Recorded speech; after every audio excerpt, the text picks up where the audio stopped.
कहीं उपस्थित होते हैं तो सीधा सीधा समाज में ध्यान में जाता है कि एक अनुशासित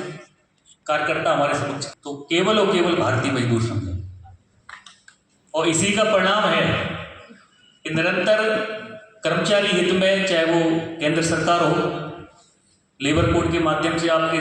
समक्ष लंबे समय से श्रम क्षेत्र की मांग थी कि श्रम कानूनों में संशोधन हो, सुधार हो, तो लेबर कोड के माध्यम से हम सभी के बीच में शीघ्र आने वाले हैं। कुछ एक जो आपत्तियां हैं लेबर कोड में, उनको भारतीय मजदूर संघ ने सरकार को सुझाव दिए हैं और ये मांग की है। केंद्रीय कार्य समिति की बैठक में प्रस्ताव पारित हुए हैं कि जो 4 लेबर कोड हैं, जिसमें 2 लेबर कोड श्रमिक हितैषी हैं, कर्मचारी हितैषी हैं, उनको शीघ्र लागू किया जाए। वो है वेज कोड और social security code. Wage code इसलिए महत्वपूर्ण है कि जब हम देखते हैं कि न्यूनतम वेतन के जब विषय आते हैं तो हर प्रदेश अपने हिसाब से न्यूनतम वेतन निर्धारित करता है और उसमें ये देखने में आता है कि वर्तमान पद्धति है, वर्तमान जो स्थिति चल रही है, उद्योगों की ज़्यादातर आउटसोर्स कर्मचारी हैं, बाह्य स्रोत कर्मचारी, एजेंसियों के माध्यम से कर्मचारी लगाए जा रहे हैं। तो जो न्यूनतम वेतन प्रदेश जो निर्धारित करता है वो पर्याप्त नहीं है। भारतीय मजदूर संघ के पटना अधिवेशन में 2023 में 24 में उसमें तय किया कि प्रस्ताव आया था कि न्यूनतम वेतन की जगह लिविंग वेज हो और यह प्रस्ताव वहाँ पारित हुआ, सरकार के समक्ष गया और उनका परिणाम ये है कि जो वेज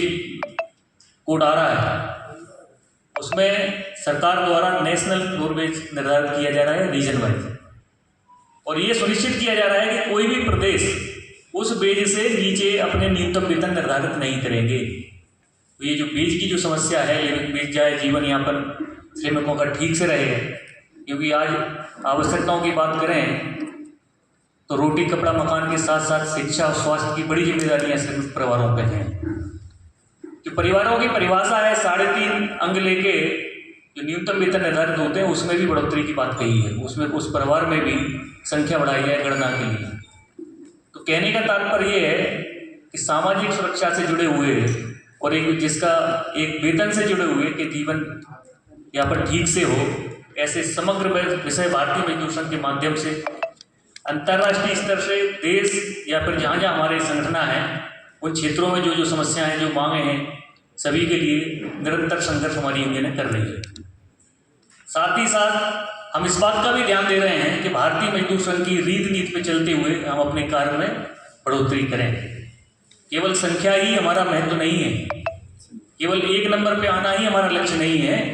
भारतीय मजदूर संघ को समर्पित कार्यकर्ताओं में गुणात्मक वृद्धि हो, इस पे भी हम सभी ध्यान दे रहे हैं।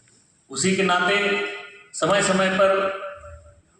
विभिन्न स्तरों पर अभ्यास वर्गों का भी आयोजन किया जाता है। अभी हाल ही में जो अखिल भारतीय महासंघों की नवीन कार्यकारिणियाँ आई हैं उसमें जो परामर्श के सदस्य रहते हैं, प्रमुख पदाधिकारी जिनको संगठन की रीत नीति पे चल के आगे कार्य करना है, तो उनके लिए 5 दिवसीय अभ्यास वर्ग भी कोटा में होने वाला है और उसमें जो अखिल भारतीय महामंत्री अध्यक्ष, कोषाध्यक्ष, कार्यकारी अध्यक्ष, जो प्रमुख परामर्श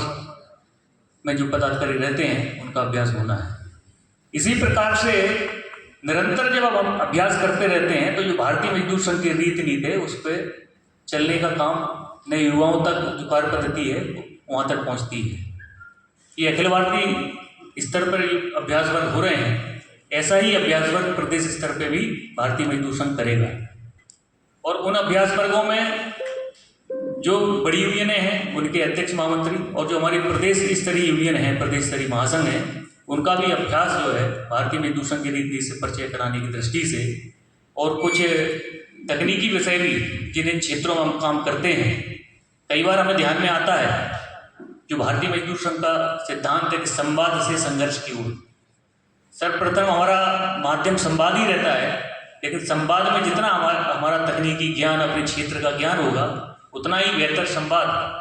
प्रबंधन से हम कर सकेंगे। तो इस दृष्टि से जब कार्यकर्ता चयनित होकर आता है उसको अपने क्षेत्र की समग्र जानकारी हो। अखिल भारतीय स्तर पर किन एक्टों के तहत हमारा क्षेत्र गवर्न होता है, लोकल स्तर पर किस प्रकार की समस्याएं हैं,